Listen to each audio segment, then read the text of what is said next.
وَلَقَدْ يَسَّرْنَا الْقُرْآنَ لِلذِّكْرِ فَهَلْ مِن مُّدَّكِرٍ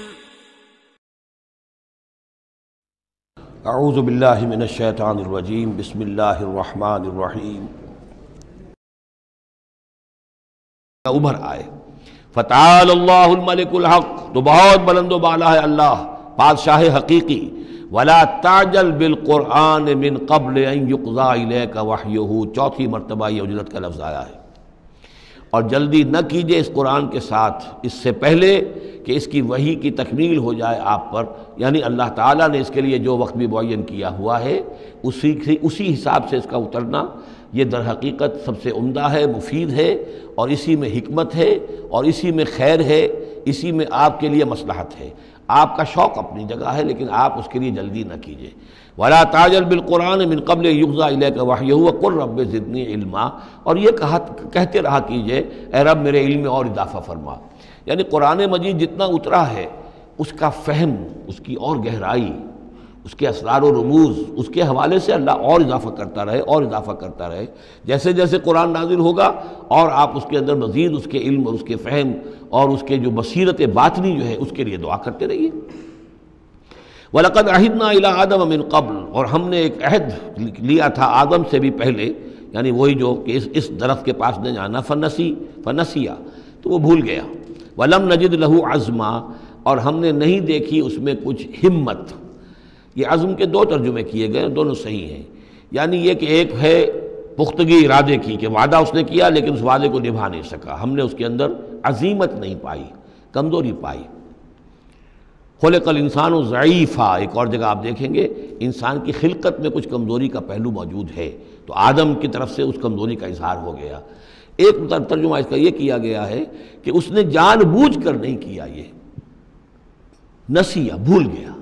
وَلَمْ نَجِدْ لَهُ عَزْمًا، ہم نے یہ نہیں دیکھا کہ اس کے اندر ارادہ ایسا ہو کہ وہ اللہ کے حکم کو توڑنا چاہتا ہے. ایک ہوتا ہے بغاوت، جانتے بوجھتے شعور کے ساتھ انسان جانتے ہوئے کہ یہ کام جو ہے غلط ہے، اور اس وقت اس کو شعور بھی ہو، اس وقت اس کے مستحضر بھی ہو وہ بات، پھر بھی وہ کر رہا ہے. نہیں، نسی، وہ بھول گیا تھا. فنسیا وَلَمْ نَجِدْ لَهُ عَزْمًا، ہم نے اس کے اندر سرکشی کا ارادہ نہیں دیکھا، بغاوت اس کے اندر نہیں پائی، بلکہ در حقیقت یہ نسیان تھا. ربنا لا تؤاخذنا ان نسینا او اخطانا، یہ تو عظیم ترین دعا جس پر کہ ختم ہوئی ہے سورہ بقرہ، کہ نسیان اور خطا ان دونوں سے اللہ ہمیں ان پر ہمارا مواخذہ نہ کیجو. تو وہ نسیان تھا. وَإِذْ قُلْنَا لِلْمَلَائِكَةِ اسْجُدُوا لِآدَمَ فَسَجَدُوا إِلَّا إِبْلِيسَ، یہ پانچویں مرتبہ اب یہ قرآن مجید میں پھر وہ قصہ آدم و ابلیس ہے.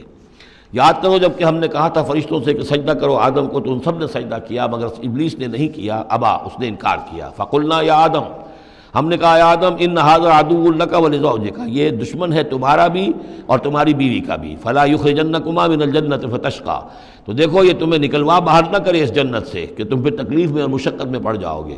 ان لک الا تجوع فیہا ولا تعرى، اس جنت میں تمہیں ہم نے جس حالت میں رکھا ہے نہ تمہیں کوئی بھوک ستاتی ہے نہ تمہیں کوئی عریانی ہوتی ہے. وَأَنَّكَ لَا تَظْمَأُ فِيهَا وَلَا تَضْحَىٰ، اور نہ تمہیں اس میں پیاس ستاتی ہے نہ تمہیں دھوپ کی کوئی تکلیف ہوتی ہے. فَوَسْوَسَ إِلَيْهِ الشَّيْطَانُ، تو شیطان نے وسوسہ اندازی کی حضرت آدم کے ذہن میں. قَالَ يَا آدم، اور کہا هَلْ أَدُلُّكَ عَلَىٰ شَجَرَةِ الْخُلْدِ وَمُلْكٍ لَا يَبْلَىٰ، کیا میں بتاؤں تمہیں وہ درخت کون سا ہے کہ جس سے تمہیں دوام حاصل ہو جائے گا، ہمیشہ ہمیشہ رہو گے. وہی پھر الفاظ یاد کر لیجئے، the defiant cries of man's will to survive and conquer the storms of time. انسان چاہتا ہے کہ وقت کے طوفانوں کو فتح کر لے، اس سے بارہ تر رہے، اس کی ہستی کا تسلسل ہو، دوام ہو. تو ہمارے وہ جد امجد نے بھی اسی سے دھوکہ کھایا ہے کہ وہ کہا کہ شجرۃ الخلد، ہمیشہ رہنے والا درخت ہے یہ، اس کا پھل کھاؤ گے پھر تمہارے لیے فنا نہیں ہے. وَمُلْكٍ لَا يَبْلَىٰ، اور ایسی بادشاہی ملے گی جس پر کبھی بوسیدگی اور پرانا پن طاری نہیں ہوگا. فَأَكَلَا مِنْهُمَا، تو آدم اور حوا دونوں نے کھا لیا اس درخت میں سے. فَبَدَتْ لَهُمَا سَوْآتُهُمَا، یہ مضمون سورہ اعراف میں آ چکا ہے. تو ان پر واضح ہو گئیں، ننگے ہو گئے ان کے جسم اور انہیں اپنی شرمگاہیں نظر آنے لگیں. وَتَفِقَّا يَخْصِفَانِ عَلَيْهِمَا مِنْ وَرَقِ الْجَنَّةِ، اور پھر وہ لگے اپنے سطر کو چھپانے کے لیے جنت کے درختوں کو گانٹھ کر لباس بنانے میں. وَعَصَىٰ آدَمُ رَبَّهُ فَغَوَىٰ، تو آدم نے اپنے رب کی نافرمانی کی اور وہ بہک گیا. ثم اجتباہ، پھر اللہ نے اسے پسند کر لیا، پھر نواز دیا. ربہ فتاب علیہ، اور اس کی توبہ قبول کی، اس پر عنایت فرمائی. وہدیٰ، اور اسے ہدایت دی. قال اہبطا منہا جمیعا، اب کہا اللہ نے کہ اتر جاؤ اس سے تم سب کے سب. بعضکم لبعض عدو، تم سب ایک دوسرے کے دشمن ہوگے. فإما یأتینکم منی ھدی، تو جب بھی کوئی ہدایت میرے پاس سے تمہارے پاس آئے، فمن اتبع ھدایا، تو جو کوئی پیروی کرے گا میری ہدایت کی، فلا یضل ولا یشقی، تو وہ نہ وہ بہکے گا اور نہ ہی وہ مشقت میں پڑے گا اور ناکام ہوگا.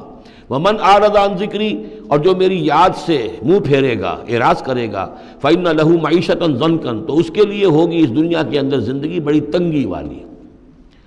زندگی کے اندر اطمینان نہیں ہوگا، راحت نہیں ہوگی، تنگی. کروڑوں بھی ہیں تو مزید کروڑوں کی طلب ہے. پیاس، جیسے کہ آپ کو معلوم ہے کہ ایک مرض ایسا ہے جو آدمی پانی پیتا رہتا ہے، پیاس ختم نہیں ہوتی. پیاس ہے جو کہ تو قائم ہے، کتنا چاہے پانی پی لے. تو یہ معیشت ضنکن، جن لوگوں کا حال یہ ہو جاتا ہے کہ پھر پوری زندگی کے اندر ان کے لیے اطمینان کا سانس نہیں ہے، چین کا کوئی وقت نہیں ہے. جو کوئی من اعرض عن ذکری فإن له معیشۃ ضنکا ونحشرہ یوم القیامۃ اعمی، اور قیامت کے دن جب ہم اسے اٹھائیں گے اور جمع کریں گے تو اندھا ہوگا. قال رب لم حشرتنی اعمی، وہ کہے گا پروردگار تو نے مجھے کیوں یہ اٹھایا اور جمع کیا ہے یہاں اندھی حالت میں. وقد کنت بصیرا، میں دنیا میں تھا تو میں تو بصیر تھا، آنکھوں والا تھا.